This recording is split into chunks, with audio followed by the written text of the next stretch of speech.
We are back with The Bookcase, Kate and Charlie Gibson's podcast, and a look at how colleges and universities help first-year students bond. Charlie went to his alma mater, Princeton University, to see how pre-read books assigned to students can help bring them together in a world that can at times be divided. Many of the nation's colleges and universities assign pre-semester reads to stimulate critical thinking and encourage thoughtful interactions among students, staff, and faculty. Here on the campus at Princeton University, first-year students checked in a few weeks ago, all having read a pre-read. And this book, like every year, is personally selected by the president of the university, Chris Eisgruber.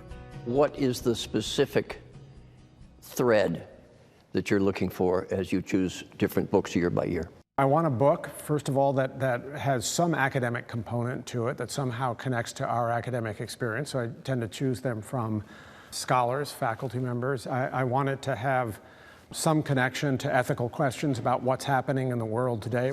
The Pew Research Center finds that Americans are actually reading fewer books than they did 40 years ago. Only 31% of the people in this country read at least one book in the last year. But everyone can derive the same benefits from books that the Princeton freshmen derive from their pre-read.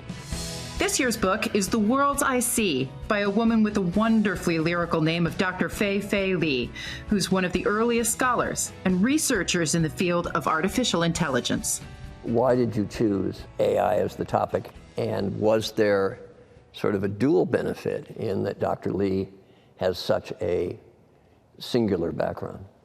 Yes, exactly right. I mean, I think the combination here of her story as an immigrant, her experience as an undergraduate at Princeton, and then there's this other thread about artificial intelligence and what it means for it to be human-centered, as Dr. Li says, in a way that's going to help our society.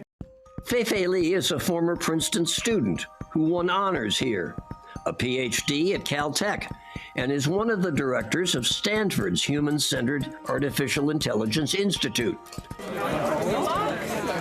She came back to Princeton on a recent Sunday evening and talked to all the first-year students and how they might relate to her journey. I'm a very visual person, so I wanted to crack the code of visual intelligence from the point of view is how to get machines to see. Her work developing computer recognition of physical objects is much of what's led to driverless cars. This AI native generation need to figure out what are we going to do with this powerful technology.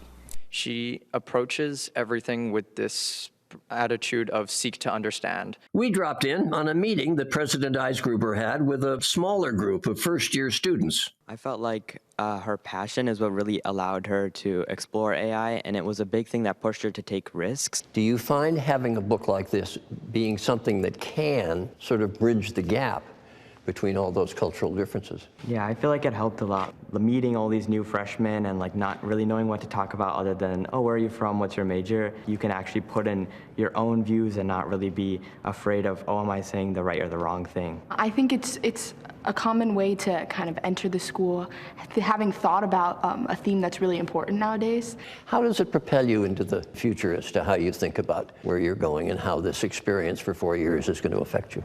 I definitely think this book gave us the groundwork of what we are going to look at in terms of technology and how we as a society, grow from it or what we will do with it.